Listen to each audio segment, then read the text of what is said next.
The episode begins with Canute standing in shock, Ragnar lying murdered before him. Skule tells him Ragnar fought bravely against the English soldiers, but someone struck him from behind. Canute says they were just eating rabbit when suddenly Ragnar left, confused and shaken. He then collapses in grief. Skule tells him they are leaving soon and asks Thorkel to protect Canute, but Thorkel refuses. Meanwhile, Bjorn mocks Askeladd's plan, questioning if killing Ragnar was wise. Askeladd insists. The truth must remain hidden, but Bjorn doubts that's possible. They argue about leadership and loyalty, with Askeladd revealing his gamble to mold Canute into a new man.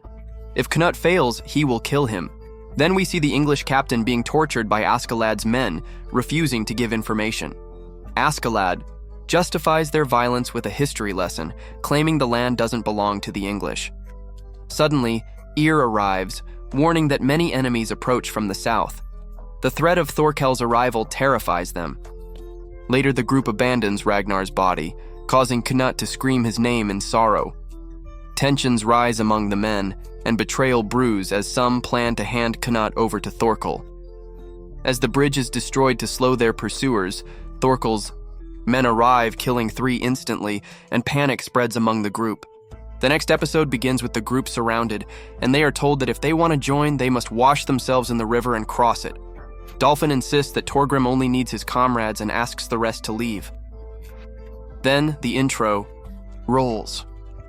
A flashback shows a young Askeladd feeding his sick mother, asking if this place is really called paradise. She confirms and tells him about a land in the west where spring never ends and fairies live, where the great Arthur heals and will one day return to free them. Back in the present, Askeladd tells Thorgrim he needs to hear the truth, but Thorgrim says it changes nothing.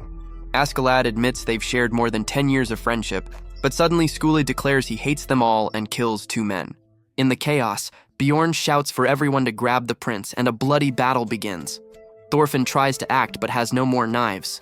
Bjorn warns that their survival depends on protecting the prince. Soon, Thorkel arrives, terrifying everyone. Askeladd orders a duel to decide who will take the prince. Thorfinn steps up, facing Thorkel in front of all, and as they prepare for battle, the episode ends. The next episode begins with Thorfinn fighting Thorkel, dodging his massive attacks while trying to stay calm, thinking he'll be fine as long as he avoids the hits.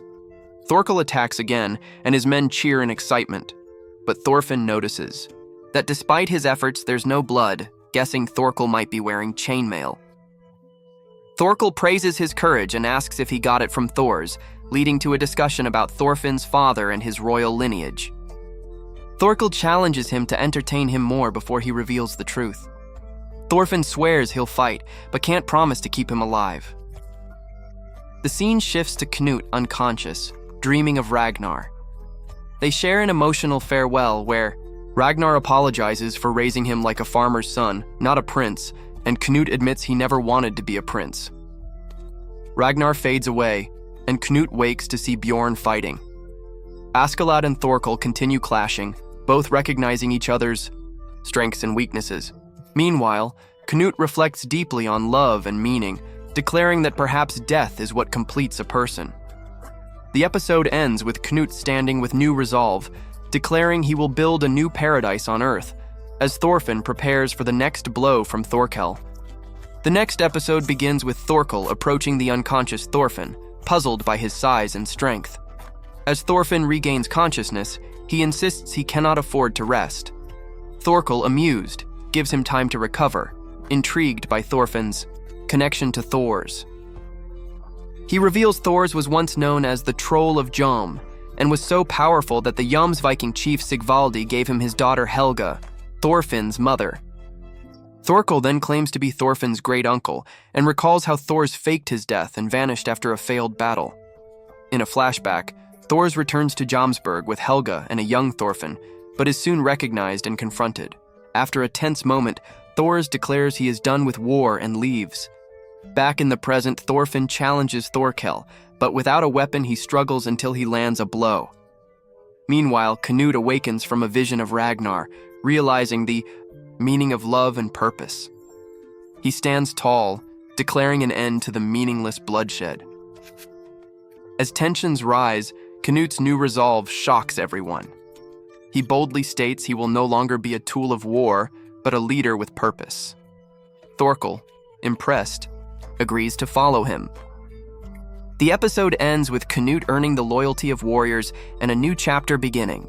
The next episode begins in January 1014 at Gainsborough, England, where Floki is commanding his men to prepare and not underestimate the 500 soldiers coming with Thorkel.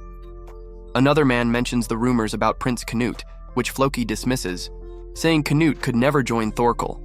But Floki is shocked when Canute actually arrives with Thorkel, boldly demanding respect and declaring his authority. Floki, intimidated, agrees to deliver Canute's message to King Svein. Later, Canute tells his group that they can't move against the king yet, due to lack of support, and labels Thorkel as their key to political influence. Askeladd is asked to use his reputation to connect with influential leaders, and Canute declares his vision to create a utopia on Earth, even if he must become a devil to do it. They arrive at King Svein's hall, where the king welcomes Canute coldly and requests a private talk. Inside, the atmosphere is tense. Canute stands firm, refusing to show fear, and Svein tells him he resembles his younger self. They speak openly, and Svein confesses his own dark rise to power. When Canute refuses to back down, Svein offers him a quiet life in Cornwall or death. Askeladd intervenes, arguing Canute's role in reclaiming London makes him valuable. Svein mocks Askeladd's background but is impressed by his conviction. He invites Canute to a feast in York and leaves. Canute promises to change everything, gaining new resolve. Later, Askeladd spies on the group and suspects someone will betray them. Meanwhile, Torgrim, still mentally unstable, is cared for by his comrades, and Bjorn's fatal wounds are discussed.